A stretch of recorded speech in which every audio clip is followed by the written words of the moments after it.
ऋषि मुनियों की तरफ से सौनक आदि जो ऋषि, उनको मुखिया बनाया, अध्यक्ष बनाया और कहा महाराज आप ही प्रार्थना करो सूत जी से।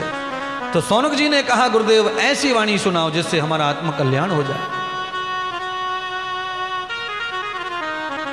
तो भगवान कहने लगे तुम्हारे आत्म कल्याण के लिए तो भगवान पार ब्रह्म परमात्मा 16 कलाओं के अवतार कृष्ण की लीलाएं चल रही हैं भागवत की, इनसे ही तुम्हारा कल्याण होगा।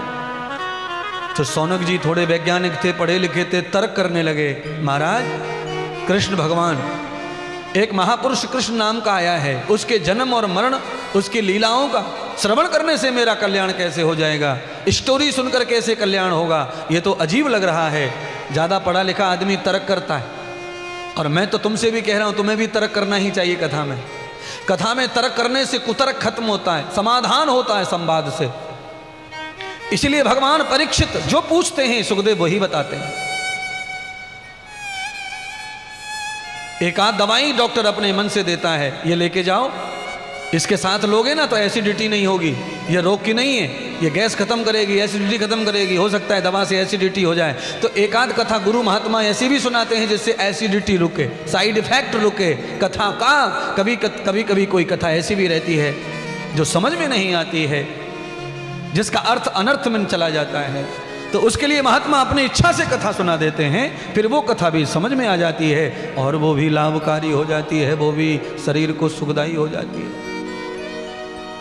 ये सौनक जी श्रीमद् भागवत कथा का महत्तम तुम इसे स्टोरी मत समझो, ये भक्ति की कथा है, ज्ञान की कथा है, विवेक और वैराग्य की कथा है, ये तरण की कथा है। इसमें 4 ही तो अक्षर हैं, भगवत। भग ऐश्वर्य धातु का शब्द है, भक्ति से भग ऐश्वर्य है। भावान्वितम भग ऐश्वर्यम धातु नाम सर्वे, सारे ऐश्वर्यों को देने वाला ये शब्द है भव शब्द को रामायण में 1000 बार बोला गया है। भाव भरोस भयो हनुमंता, बिने हरि कृपा मिलत नहीं संता। प्रथम भगति संतन कर संगा,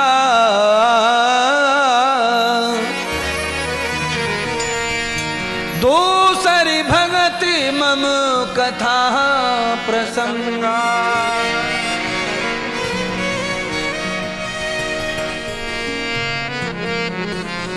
पहली भक्ति ही संतों का भरोसा है।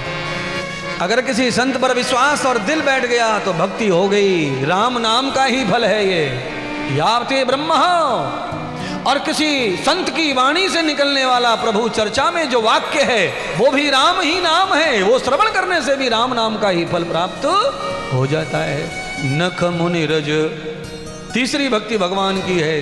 किसी महात्मा के पैर के अंगूठे का या तो रज मिल जाए या तो जल मिल जाए, केवल वो पी लिया, धारण कर लिया रज और माथे का जल, नख का, किसी महात्मा के पैर के नख का जल धारण कर लिया जाए, रज धारण कर लिया जाए, वो भी राम नाम का ही फल है। बड़ी महिमा है महाराज। भर्गो देवस्य धीमहि, ये तो बोल लेंगे तो बढ़िया रहेगा, तुम्हारा मुंह भी पवित्र हो जाएगा। भर्गो देवस्य धीमहि। महात्मा इंद्रदेव की कला थोड़ी अलग है, आप समझ तो गए होंगे ये कौन सा मंत्र हो सकता है। इस मंत्र को पूरा बोलेंगे तो ये बीच का हिस्सा है। भर्गो देवस्य धीमहि, मही, मही माने मुझे, धी माने बुद्धि, देवस्य देवताओं की, बहुवचन है भग शब्द का। भर्गो, भर्गौ, भर्ग, भर्गस्य, देवताओं की। एक देवता की बुद्धि नहीं है संकेत बाबू, सर्वान प्रतिष्ठाम देव। एक देवता इंद्र हो सकता है, इंद्र की बुद्धि लेकर के कोई फायदा नहीं है। इससे ईर्षा, उससे ईर्षा, इससे बुद्धि लड़ाना, इससे जड़ाना, सबसे चिढ़ना। इंद्र देवता महान है, राजाओं के राजा हैं, देवताओं के, पर चिड़ेला राजा हैं, चिड़ेला ईर्षालु राजा हैं। तीसरा मंजिल किसी का देखा कि चिड़े, किसी की गाड़ी देखी लैंड रोवर के चिड़े,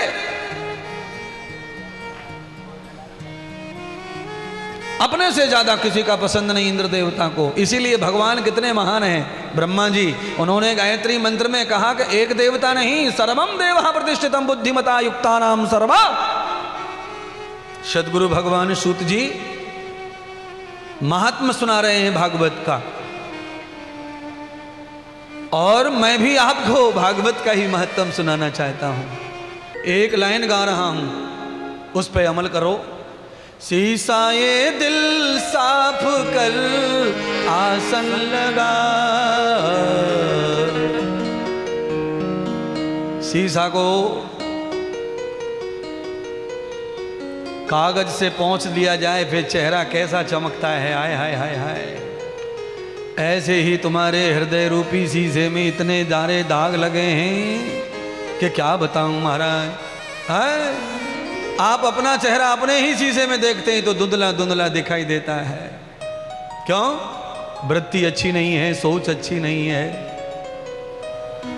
एक पल का भी भजन बहुत बड़ा तप देने वाला होता है। घंटों घंटों राम राम करने से बहुत कुछ नहीं मिलेगा। एक सेकंड भी कर लिया, एक क्षण भी कर लिया तो बहुत कुछ मिलेगा। पर कहाँ?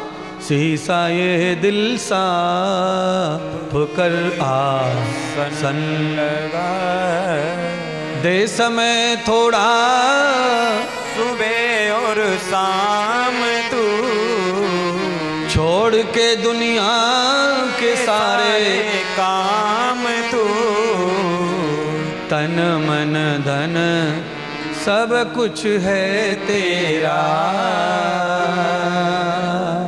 प्रभु सब कुछ है तेरा। बहू फोन उठा ले, फोन आ रहा। बहू फोन उठा ले, फोन।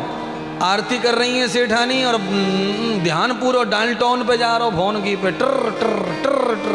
अरे ये टर टर कभी बंद ना होगा, आरती पूरी कर ले सेठानी, कुछ ना रखा। छोड़ कर दुनिया के सारे काम तू, दे समय थोड़ा सुबह और शाम तू। अरे पूरे दिन मरो, मरना है तो पूरे दिन मरो, 12 घंटे मरो, जो करना है करो, पर सुबह शाम थोड़ा क्लियर हो जाओ। बहुत कुछ जीवन में मिलेगा। सुबह शाम से ही भगवान खुश रहते हैं। जब सूर्य प्रकट हो धरती पर तब थोड़े अच्छे हो जाओ। तुम भी मिलन करो सूर्य से, और सूर्य जब अस्त हो जाए तो रात्रि से मिलन करो। योग कहते हैं इसको, इसी का नाम है भजन करना, संयोग योग। सारे ऋषि महर्षि भजन ध्यान करके बैठ गए और कथा श्रवण कर रहे हैं, तो ऐसी कथा सुनानी चाहिए कि ऋषि मुनि सब भागवत के प्रेमी हो जाएं। तदा महत्तम यदा पुरुषाम, कहते हैं भगवान सूत जी ने ऐसी कथा सुनाई। उस कहानी को सुनकर के सारे ऋषि मुनि दीवाने हो गए भागवत के।